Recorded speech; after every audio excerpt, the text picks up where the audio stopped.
Hey guys, this is Red and Blue, your channel on YouTube for all things PSG in English. Please subscribe. First things off, I want to say a big thank you to my man PSG Int. If you haven't seen it, we did a video on his channel that he released today. Really had a blast talking with him of all things PSG, and obviously, you know, he's the grandmaster of PSG stuff in English on YouTube. So big thanks to him, and big welcome to all of the people who might have discovered me for this. And so today, topic of the video, let's just jump into it. Preview for the Lille game this Sunday night in Lille, Pierre-Mauroy Stadium. Our last game before the international break, our first game after the Barcelona win in Barcelona. And I think, you know, quite a few things to talk about. I think Lille is one of those teams that's always, you know, challenging for European spots plus in France. They're doing quite well. Candidly, I think like the club is pretty well managed by French standards. They've got a big stadium. They've got a great training ground. And, you know, they've had the ability for a few years now to do some good business in terms of the players that they brought in, the players that they sold. And so typically, you know, last season they finished 5th in Ligue 1.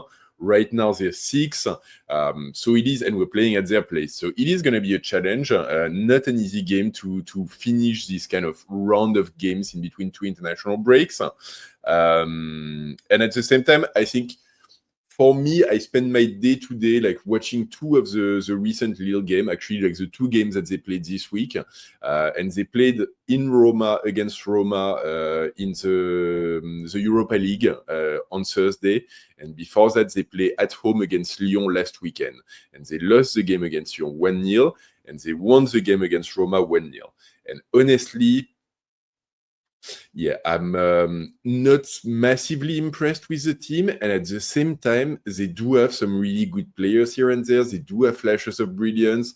They do manage to eke out a win in Roma, which is, you know, even if they're not at their best, it's never an easy thing to do. What I'll say, though, is that, you know, in terms of how they play a sort of like very structured 4-4-2 that sometimes translates into a 4-2-3-1. So they've got Haraldson front that drops back and acts as a number 10. And sometimes actually Giroud, who plays at the number 9, comes back down as well. This is very clear, very well defined, very well organized. In general, it's a team that's very structured. So their coach Bruno Genesio is, you know, he's been in the French league for a long time. In France, his nickname is Pep Genesio because he fancies himself a little bit of a technician. Obviously, by French standards, it's not quite the same. At the same time, yeah, he used to be the coach for Lyon when Lyon, if you remember, it was the final 8 in Lisbon during the Champions League during COVID, when Lyon actually kicked out. Was it Lyon? Yeah, it was Lyon. Kicked out Man City out of the Champions League, and he was the coach who did that, and that's actually how he got the nickname. So he's been, you know, a coach in the French league for a long time. He's got a well-established record, and yet his teams are always, you know, decently interesting to watch, I would say. It's not like, you know, it's not Luis Enrique, but it's also not the worst either. Typically, he tries to, you know, yes, be very structured, but at the same time, like, give a little bit of flexibility to his players. So like I said, you see like it starts as a 4-4-2, but then one of the two drops into a 4-2-3-1. Giroud and him switch around. There's a lot of movements on the wings. You see like midfielders really like using the full depth of the field as well. So it's fairly classic in the basic approach, but then the way it comes to life can be fairly interesting. And I think that's one of the flaws that we've seen with Lille this year, is that they haven't really managed to fully develop this game. And right now, honestly, like you get the classic portion of it, but you don't really get that much of the exciting side of it. And like I said, I've watched two games, one which they win 1-0, one which they lose 1-0. Both games, the goals get scored within the first like 10-15 minutes. And in both games, honestly, like it looks pretty much the same. So, you know, I guess like you could like look at it in an optimistic way and say kudos to them for managing to put up a really strong performance in Roma and not get pushed back on their goal for the whole game. But at the same time, against Lyon, when they had to get back into the game and catch back up with a team who had already scored, it didn't feel like they had a lot of stuff within their toolbox to do that with. And so typically, the way they do the attack, there's three things that they'll do over and over again. The first one is using Giroud as a sort of like target man, like pivot up front. So they use him. If they get the ball back in defense, they will try to like go straight to him and use him to move the team back up on the pitch, and use him like his header quality and his ability to hold the ball, maybe draw a fault as well from the defense, and move the whole team back up into offense. If they manage to get the ball back up a little bit more on the field, then Giroud, honestly, is a target man in the area. You see crosses from the side. So they do a lot of build-up on the sides. They try to combine between the fullbacks and the wingers. They try to, like, for their midfielders to also drop into there. So trying to create on the sides by dropping more players into this until they can overwhelm the opposition and get some free crosses. And otherwise, like this, it's essentially like those two things. It's like most of what they do. Sometimes, but like honestly, very rarely, they'll use the technical quality of their midfielder, and they do have like some really pretty decent midfielders to just try to create something from the middle. But honestly, that doesn't happen that often. And I think against us, given the strength of our midfield, I don't see it being like a big part of their plan. So we'll have to see. And in the end, it's like, it's a really hard one, and I say expecting the unexpected, because in a way, like, even if they are what they are, and they're not going to be the strongest opponent, and they go from winning against Monaco 1-0, putting 7 goals past Lorient, to losing 3-0 against Lens.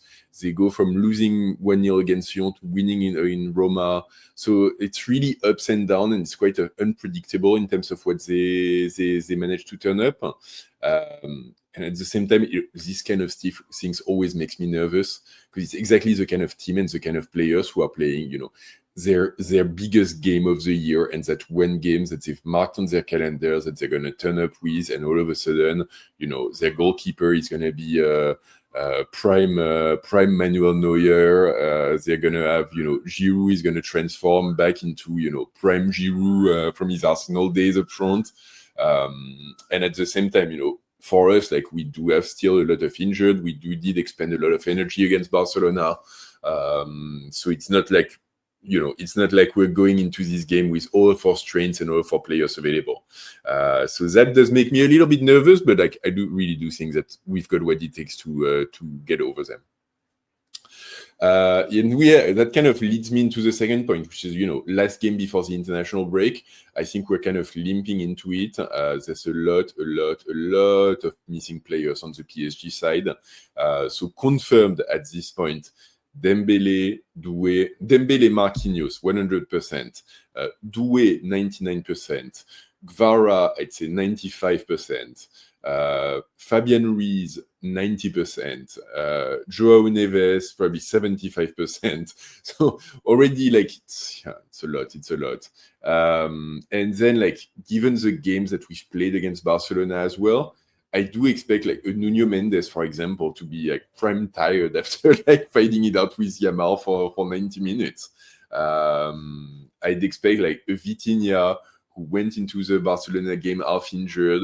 I honestly don't know at this point what physical shape he's in. And we could very well decide to sit him out for this game. And at the same time, the youngsters that we played up front, that we love so much against Barcelona, like Anembai, does he have it in him to do like essentially a third game in a row, because he played against Auxerre as well as a starter?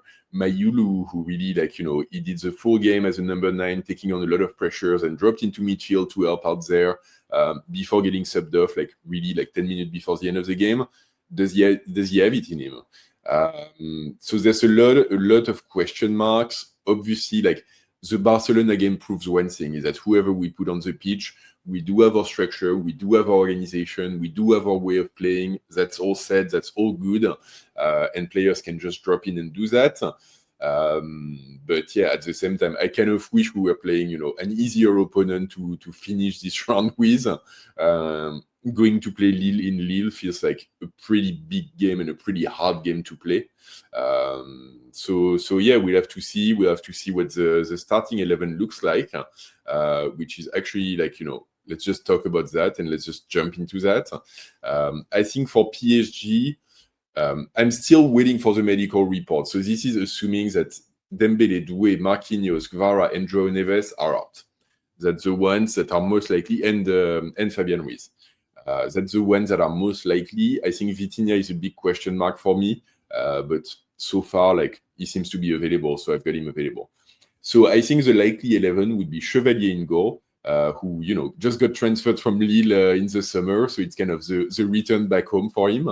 I think Hakimi on the right, who played just like, I think 60 minutes against Auxerre, so he had a little bit of a break, and even if he played a big game against Barcelona, we know he can play like game after game after game.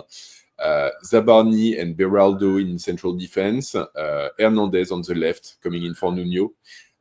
There was also, like, on Nuno, Canal Plus, who broadcast the Champions League in France, dropped a video today on YouTube of, like, the behind the scene and the unseen moments from the Barcelona game. And just after the Mayulu goal, when Nuno runs up the pitch and delivers the assist, there's a shot of Luis Enrique straight away. Like, he's not even celebrating the goal. He's like, "Oh, like, Nuno, are you okay? Are you okay?" Like, I don't know if he picked up a knock or something, or like, if he was worried to see him run that much, but like there was something there. I was like, oh, okay, like, yeah, like maybe, we like be a bit careful with this one. So I think Hernandez would probably come in. In midfield, I've got Vitinha at the base of midfield, but question mark for that. And in front of him, I've got Kangin Lee and Zaire-Emery, and then the front three, Mbaye, Mayulu, Barcola. So same one as in Barcelona. So we'll see. And I think, ultimately, if Vitinha doesn't play, I think Zaire-Emery drops in as a number 6, Mayulu drops back into midfield, and Gonzalo Ramos comes in. And this is kind of what happens. So yeah, we'll see. It's still a relatively strong 11. I think that's a good enough 11 to win in Lille. But yeah, it doesn't leave a lot of strains on the bench, for example. And then for Lille, they will have their new goalkeeper, Ozer, who saved 3 penalty kicks in a row in the game against Roma. So they had, like, Roma got awarded a penalty kick at the 80th minute, and like the player shoots it gets saved, but apparently the goalkeeper had moved off his line before the player shot. So the referee, like, gives the penalty to shoot again. Same player steps in, shoots it in the same place. The goalkeeper saves the second time, and the referee asks for it to be reshot yet again. At this point, Roma gets another player to shoot it. He shoots, and it gets saved the third time. I was like, mind-blowing. So, Ozer, hopefully, is exhausted, is juju, and is good luck on that. But yeah, he might be riding on a high. In defense, we've got right back Meunier, who, if you remember, used to be a PSG player a while back. Mbemba and Mendy in the middle. Perrault on the left, who's just coming back, I think, from injury. Korea, first, like, defensive/central midfield. Bouadi, who's I'm sure you might have heard the name. It's this very, very exciting youngster in midfield.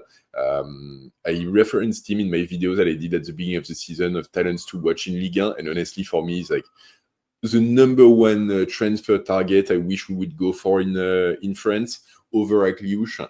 I think it'd be a fantastic kind of Vitinha substitute, or like adding a bit of depth to our midfield. He's very, very technical, but he also has a little bit more physicality. He's taller and a little bit wider than Vitinha.